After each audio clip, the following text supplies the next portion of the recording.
Welcome back to the Artie Lange Show. John Ritchie, my co-host tonight. We're talking with Trevor Moore from The Whitest Kid You Know. He's got a new hilarious album out called Drunk Text to Myself. It's all music, funny music. And, you know, we were talking about how much you love Monty Python. And that Civil War bit is definitely, you know, you could tell your influence there. And I love talking to funny people about Monty Python, about their favorite, just literally about just their favorite stuff. To me, do you know Monty Python at all, John? Yeah. The philosophers playing soccer. Yeah. You know that one? Oh, Yeah. my God. When they're just walking around thinking about something, it looks like Socrates has an idea, and then, oh, he does. Oh, evidently not. And then, but that's definitely your guys' kind of stuff, you know? Yeah. Yeah, which is great. I mean, that's for some reason that was the only show growing up that my parents would let me watch. And Well, because it was clean, you know. Sort of. It was easy maybe for people to miss a lot of the, you know, the subversive stuff there. And it seems smart. Maybe it was just because it was British accents, but like my parents were like, well, it seems like almost educational. It like, seems smart. Yeah. Like Benny Hill without the breasts. Exactly. Yeah. Yeah, that one and but that's the great thing about comedy like that is like people go overboard thinking how smart it could be when it's really just utter silliness, but just done in such a great way. Yeah. Like that end line in that I'm gonna screw it up because I haven't heard it in a while, but that end line in the soccer bit where everybody starts arguing. Finally, someone has an idea, and somebody like Plato scores or something, and I was like, you know, Socrates is arguing the goal doesn't really exist because the goaltender doesn't exist because the existential, like blah blah blah, like all these different things, and then one guy goes, and Socrates is saying it was offsides, or whatever. So Monty Python, anybody else like the strict influence, like comedically?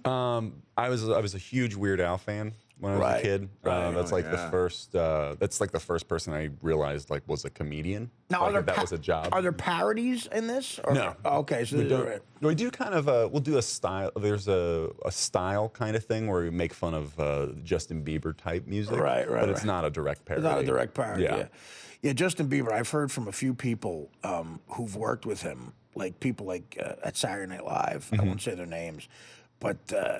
It's every comedian's dream to find this out because the worst thing that could happen as a comic is to meet somebody you like to make fun of and you realize they're really a good person, so you got to feel guilty about it. But the good news is there's every indication that Justin Bieber is a complete jerk-off. Yeah. They've confirmed it. Like, they told me some stories about him that are so obnoxious. Like, literally where he'll drop a napkin behind them and, like, sort of revel in someone picking it up. Like, that type of stuff. Really? Yeah, well, it was in the newspaper that he was when he was hiding. when they would need him on set, like he'd go in a closet and like hide, and then they'd be like, and his handlers are like, well, they got to find Justin. Yeah. Like, you know, Could you imagine? Yeah. It's just he's just goofing on them. Yeah. Right. Have you watched that documentary? I did. No. Now what is it? I did. It was good. It's on Netflix streaming. You can watch it. It's about him and his being on tour or something, or but it's his people that put it out. Like you know, it's kind of the official documentary about. So it's supposed to make him look good, but it doesn't at all. Like you can see. Isn't it great how stupid they are? Unless they really hate him and they're doing it on purpose. But at least how stupid he is. Like he's sitting there okaying it, going, "Yeah, this is great." Yeah, yeah. Like what happens in it? Now I'm dying to see it.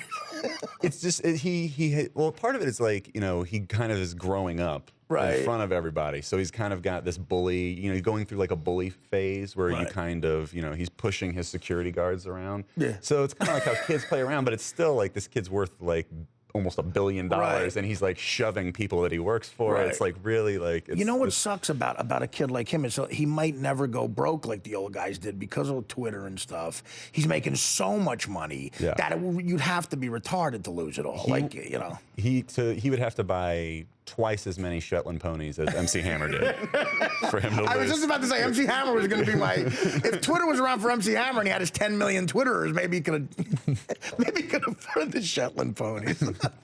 Yeah, he's making that. He's probably making. It's horrible to say because of the talent difference in the two, but Elton John type money. Because there was all those things about Elton John doing, I guess, what any gay guy would do with $100 million a month. He would spend $80 million a month.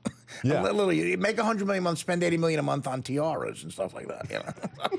That's terrible. So now you guys as a group, Trevor, are you going to do movies and stuff? And are you going to stick together, or what's going to happen? Yeah, we're on a tour right now. We just did Right. a show in the city last night, and we're writing a Whitest Kids movie. Oh God, I'd love to see you live. Now it just entails sketches and music stuff. Do you do this live? What you do on the album? Yeah, I did. I showed some music videos last night. Right. Doing 5 shows in Indiana, and next weekend we're actually like performing some of the songs like live. And but yeah, we just travel around and kind of do the stage version, because we did a stage version before we got the TV show. Right. So we That's how you got it. Yeah. And what kind of rooms you playing? We just did the Gramercy. Oh, that's nice. Yeah, it's a nice room. Then we did the Wilbur in Boston. So I just did stand up there. That's a great venue. But yeah. how, in other words, what I'm trying to say is, like, how advanced is the actual setup with the sketches? Is it, do you have a whole crew that like a play would employ, or? No, we just show up, the 5 of us. We don't do costumes. It's 5 of us. It's pretty simple. Yeah, 5 folding chairs, and that's it. Oh, that's great. Yeah. I'd love to check them. Now, where are you going to be next? I'm going to be in Bloomington, Indiana, all next weekend. By yourself? Yeah, with 2 of the other guys. Okay. They're kind of doing the backup instruments for the album kind of stuff. Okay, good. And then we're on our website. We have all of the tour dates, because we're on tour basically till June. What's the website, real quick? Whitestkids.com. Whitestkids.com.